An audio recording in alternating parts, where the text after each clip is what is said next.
Alhamdulillah wassalatu wassalamu ala rasulillah nabiyina Muhammadin wa alihi wa sahbihi wa man wala. Asyhadu an la ilaha illallah wahdahu la syarikalah wa asyhadu anna Muhammadan abdu wa rasuluh, amma ba'd.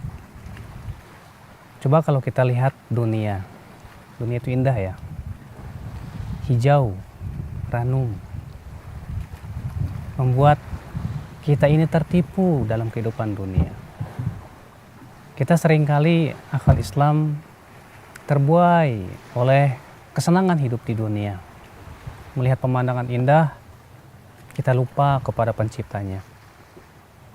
Diberikan kenikmatan, malah banyak berpaling daripada Allah Subhanahu wa Ta'ala yang memberikan kenikmatan. Maka dari itulah, kita sebagai seorang hamba Allah, tentunya kita harus berpikir apa sih dunia itu? Bagaimana sih dunia? Kita hidup di dunia itu buat apa? Nah, di sini tentunya sebagai seorang hamba Allah, ya sebagai manusia yang diciptakan oleh Allah, kita harus banyak berpikir tentang itu. Allah Subhanahu wa Ta'ala menciptakan dunia dengan isinya.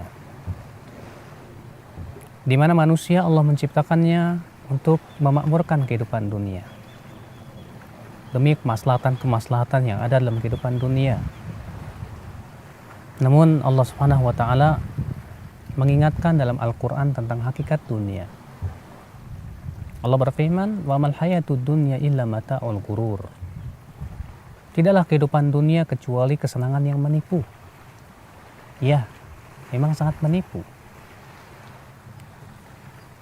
Namun tentunya bagi seorang mukmin,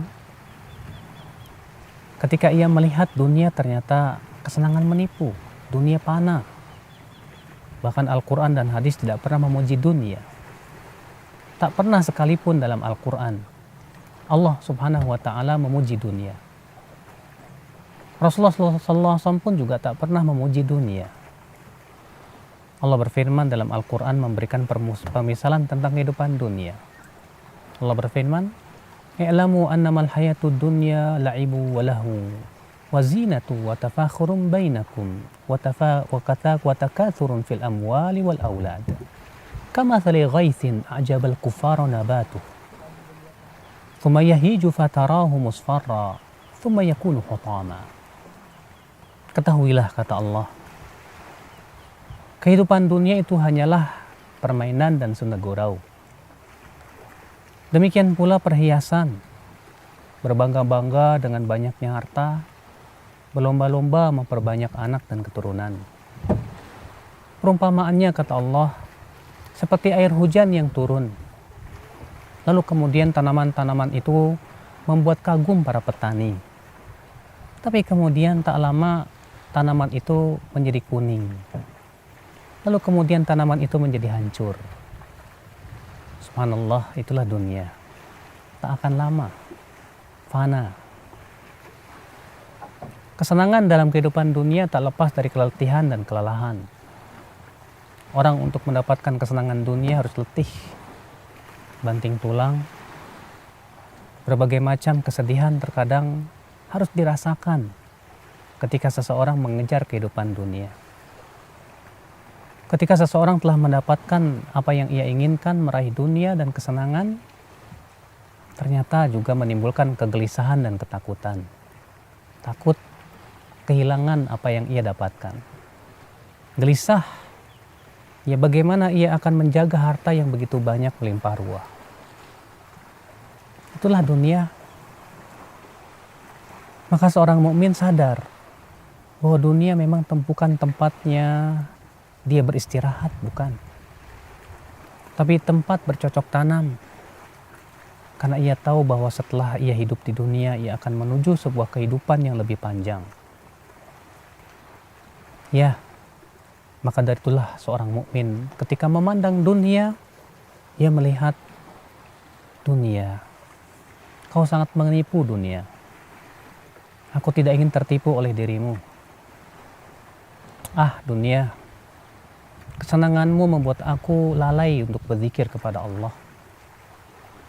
Maka seorang mukmin kemudian segera menginginkan yang lebih baik daripada dunia.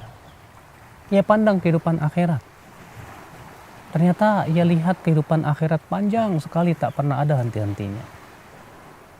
Kesenangan surga yang luar biasa, di mana penduduk surga diberikan oleh Allah kenikmatan yang tak ada henti-hentinya. Penduduk surga tak pernah sakit. Penduduk surga senantiasa nikmat dalam kesenangan. Penduduk surga tak pernah ada henti-hentinya diberikan kenikmatan. Mereka selalu muda dan tak pernah tua. Mereka selalu cantik dan tampan dan bahkan selalu bertambah ketampanan dan kecantikannya. Apa yang mereka inginkan selalu diberikan.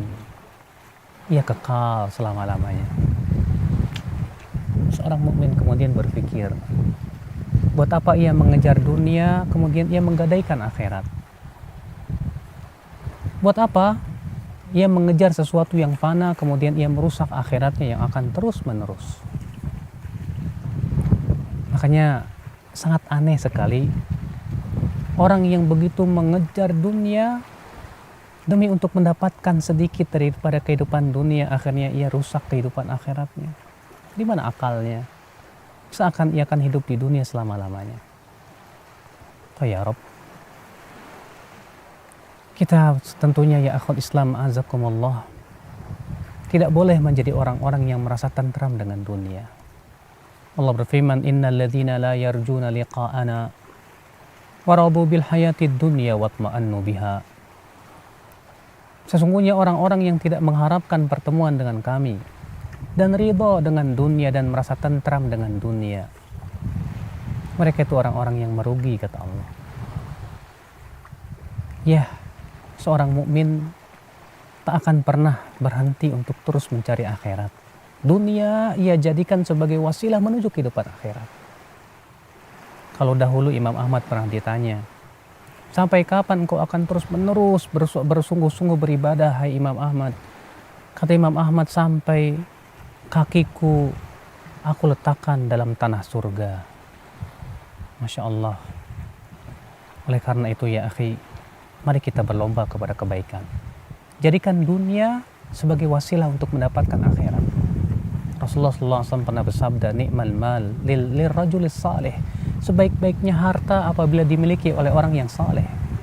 Kenapa? Karena harta itu digunakan untuk apa? Untuk kebaikan, untuk ketakwaan. Sebaliknya ketika harta itu dimiliki oleh orang-orang yang tidak saleh, hanya merusak dalam kehidupan dunia ini. Maka sadarilah kita, pikirkanlah baik-baik tentang hakikat dunia, agar kita kemudian tidak tertipu dalam kehidupan dunia. Agar kita jadikan dunia sebagai jalan menuju kehidupan akhirat. Semoga kita termasuk orang-orang yang senantiasa tidak tertipu dengan kehidupan dunia. Subhanakallah bihamdika, asyhadu an la ilaha illa anta, astaghfiruka wa atubu ilaik. Assalamualaikum warahmatullahi wabarakatuh.